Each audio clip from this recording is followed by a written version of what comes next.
Hello， 大家好，我是怡媛。今天我们来说一下2268的 KVK， 因为他们已经宣布撤退了。至于这几个王国之间的数据之类的，你们可以直接去看 Pluto 的影片，它有介绍。我这边只是会解说这场地图发生的过程而已。那么就如你们画面上所看到的，就是上面3个阵营打下面3个阵营。那么最夸张的就是在那时候我看到这个地图上突然变成了4个先锋。在之前我介绍这个地图的时候，好像就只有1个先锋而已。不过这些先锋也不是真的先锋啦，只是一些在先锋边缘的王国而已。那首先这个地图开放的时候，第一站就是关卡市。那你们可以看到这个地图分布加上他们合作关系，唯一有战斗的地方就是2268跟2250还有3125。然而对方选择不跟他们战斗，所以关卡4没有事情发生，关卡5也是没有事情发生，关卡6也就只有风阵营跟水阵营战斗。直到来到了关卡7，那关卡7开放的时候，2268就选择自己一个人去守着左手边，然后他们的盟友土阵营还有风阵营选择去右手边。但是下面王国的情况就有点不太一样，下面的水阵营18241900他们选择了在右手边，木阵营跟光阵营他们选择在左手边打2268。我们先看2268的部分，那其实可以看到第一天的时候，2268想着说对方这么多个王国有可能跟他们打的势均力敌，所以可以看到2268他们所放置要塞的位置呢是一个安全线来的，就是利用地形然后丢要塞，防止对方突破防线然后拿到他们的关卡。而且你们也可以看到2268他们故意丢一个要塞在门口隔壁，就是为了要确保可以拿下这个门口。但他们或许没有想到对方是打保守战，你们可以看到他们是利用了神机妙策的地形，直接在这座墙旁边建起了一道防线，叠了好几层的要塞，让2268没有办法进来拿掉他们这里的门口。在皇庭这边呢，总共是有3个门口，他们暂时是占领了1个，直到我那一天直播快要结束的时候变成这样，超过一半的领土都已经被2268给占领了，然后下面的光阵营还有木阵营他们就坚守这个防线，而且是坚守了很久很久。那我是已经跟 Oliver 那边授权了拿他一些截图，基本上地图是没有什么变化的，不过在皇庭之前还是成功的把他们给推回去了。不过也是因为这个原因，2268其实也是消耗了不少。那么他们关卡7的事情暂时先讲到这边，我们讲另外一边。另一边的情况，虽然2268的2个盟友土阵营跟风阵营都过来这里打架了，但是当我在看他们打这一场 KVK 的时候，我发现到水阵营的实力其实是比起这2个阵营还要更强的，只有这2个阵营合作打水阵营才有机会可以打赢，如果是分开单挑的话是打不赢的。最后的结果就是土阵营跟风阵营没有办法守着这个领地，因为你们可以看他们放要塞的位置呢也不是特别好，虽然是有一条河保护着他们领土了，但是他们这边的策略明显没有做得很好，所以右手边的领土是由下方的3个阵营拿到了。至于土阵营跟风阵营，他们就跑回去左手边跟2268共享一个区域，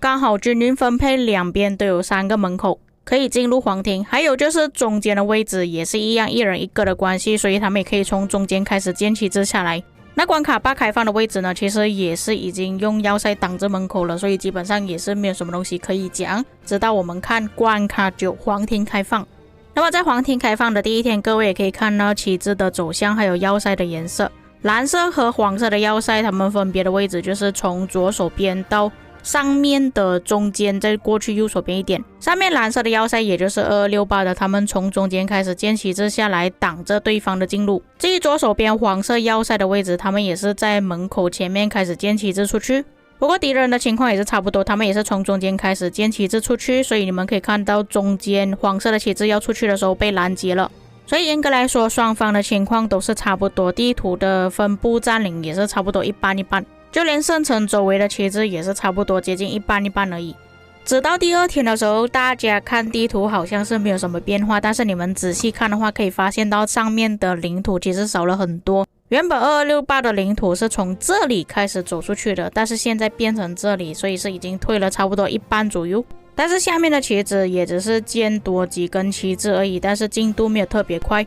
到了第3天，上面的领土被推掉了一大半，你们可以看到浅蓝色的旗帜都已经到这个位置了。但是同样的2268也是有往前进攻，原本他们下面的路线是在这个位置的，往前推进了不少。但其实你们可以从熊猫的画面上看到，他们有不少的旗帜都是在燃烧当中。而且说实在的，比较起第一天，他们后面几天的人数是真的少的有一点可怜。虽然它是开启了简化模式，但是你们可以看到蓝色的点点是真的很少。在画面上右手边还有一大堆的敌人正在冲着过来。在第3天的时候，比起进攻，他们比较多的都是在做防守。还有就是在他们 downtime 的时候是真的没有什么人，直到最后一天可以看到他们的领土是少了一大半了。对比前一天的领土相差是特别远。不过我相信有一部分玩家看到他们领土其实还有剩下大概1/3左右，还是可以继续的守着或者是进攻了。为什么2268阵营他们要选择放弃撤退了呢？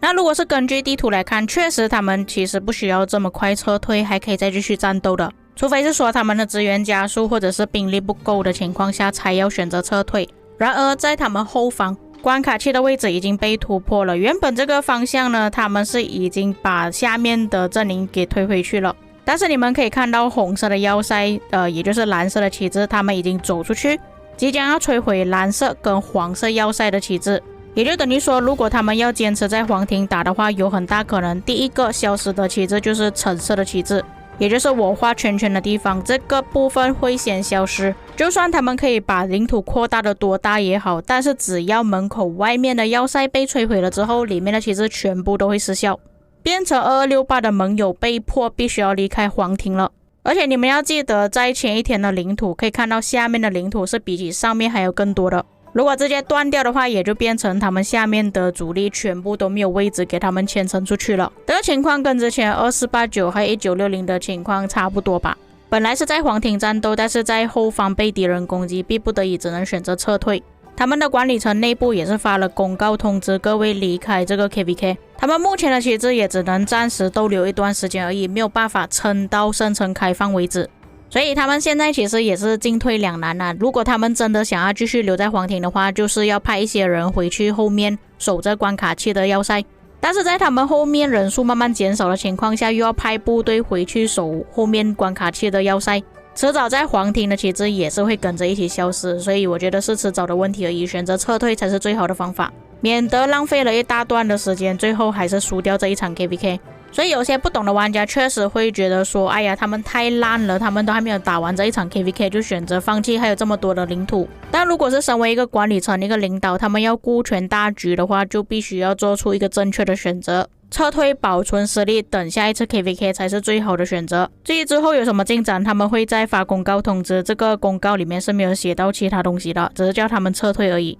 那这一次 KVK 呢，其实也算是2268连输好几场 KVK 了吧。他们最后一次胜利是在2023年，也就是去年的8月。接下来他们就遇到960跟1034的那一场 KVK， 那么那时候是跟1034合作的，所以也是跟着一起输了。后来我印象中是打英雄战歌，然后他们遇到2429也是输了 KVK， 再轮到这一次 KVK 也是接着输了。那为什么我要说这件事情呢？因为我看到有不少玩家已经开始说是 cheat school 的问题了。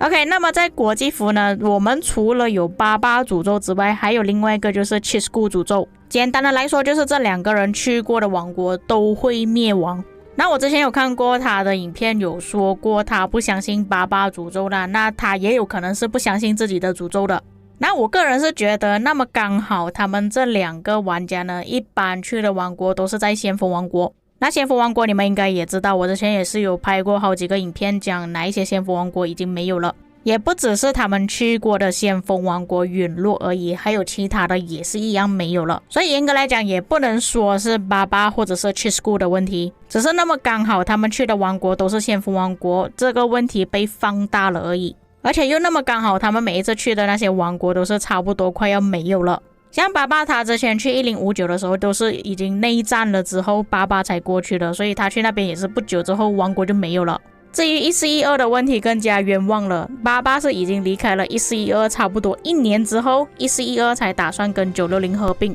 所以说起来还蛮冤枉的。再来就是1556的事情，也是他们集体移民，其中88也是有跟着移民。最近的事情就是上次我所讲的3281的事情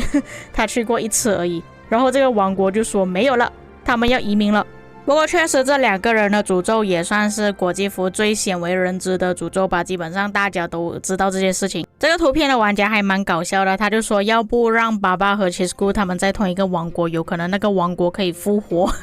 负得正，你以为是数学题吗？所以在那时候2605他们选择要移民过去2268的时候，有很多玩家都说叫2268不要收他们，说 Chisco 他们会毁掉2268，不过最后的结果你们也知道了，他们已经加入了2268，也成为算是国际服最多主播的王国了吧